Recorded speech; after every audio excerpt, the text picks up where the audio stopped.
পেশায় ধরার পরে ওই 3টে রুমে মেয়ে ছিল, ওই মেয়ে 3টে আমার চাপে ধরছে আর উনি আমার ধর্ষণ করছে। আচ্ছা, মেয়ে 3জন ধরছে, আপনার তাদেরকে তাদের থাকাকালীন অবস্থা ধর্ষণ করছে না?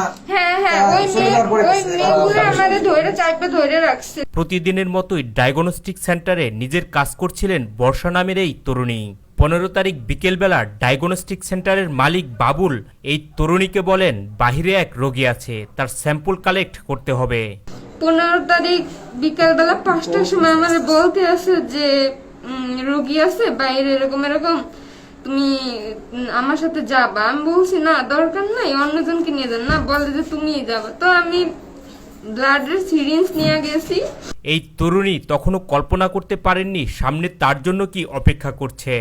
ডায়াগনস্টিক সেন্টারের মালিক তাকে স্যাম্পল কালেক্টের কথা বলে একটি বিল্ডিং এর নিচতলায় নিয়ে যায়। যাওয়ার পরে যে পেয়ারারও তার একটা অফিস আছে চেনা, ওই নিচতলায় নিয়ে গেছে। পরে তারপর একটা রুমে 3টা মেয়ে ছিল আর আমি ছিলাম আর বাবুল ভাই ছিল। এখন আমি বলতেছি যে এরকম রোগী আনেন, আমার টাইম নেই, আমার যাইতে হয়, আমার রিসেপশনে বসা লাগবে। পরিবেশ দেখে বর্ষার সন্দেহ হলে দ্রুত স্যাম্পল কালেক্টের কথা বলেন।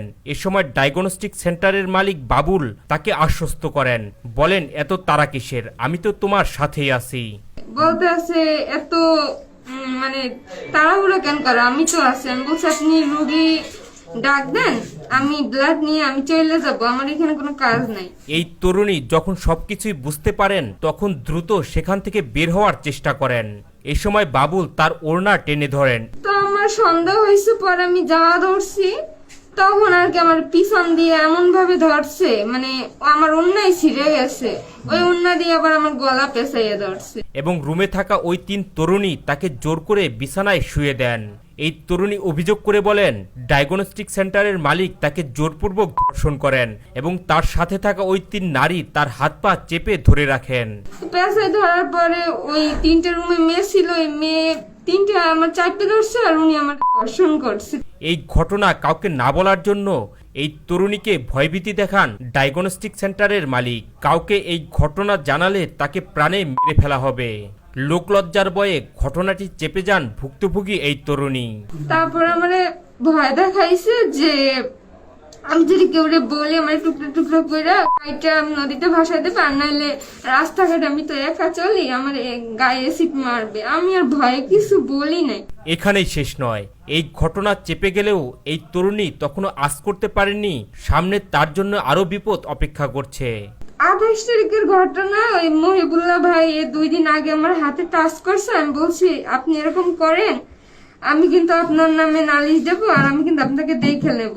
একই ল্যাবে কাজ করার ঋতু নামের আরেক তরুণীর সাথে তার কথা কাটাকাটি হয়।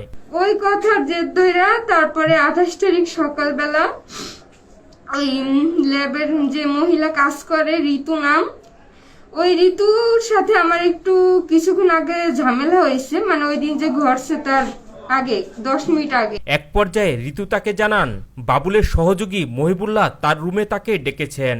তারপরে আমারে বলতে আছে যে তোমারে স্যারে ডাকে, আমি তো জানি না, আমি বুঝছি যে আমাদের ওইখানে যে এমডি স্যার আছে জিএস স্যার, সে ডাকে।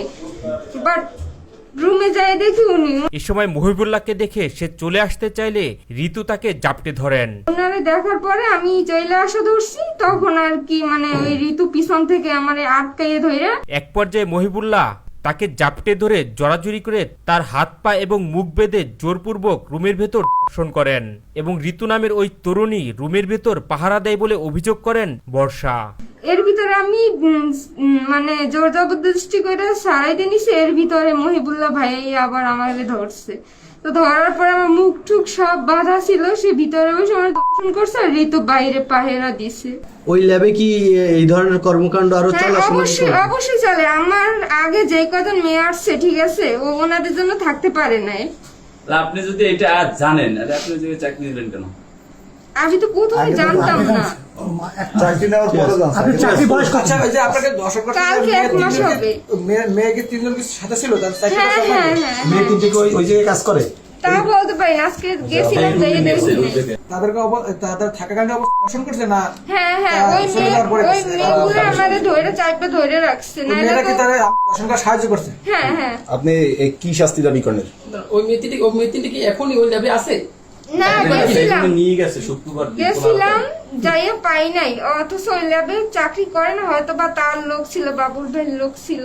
শুক্রবার কয়টার দিকে ঘটনা? এটা হলো 5টা 5:30টার দিকে। বাবুল সাহেব কি ল্যাবের কি হয়? ল্যাবের কি সে? শেয়ারে আছে।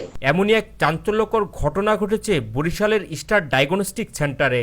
ঘটনার সুষ্ঠু বিচার চেয়ে এই তরুণী আইনের আশ্রয় নেওয়ার কথা বলেন। এই ঘটনায় আপনি আইনি প্রক্রিয়ায় যাবেন কিনা?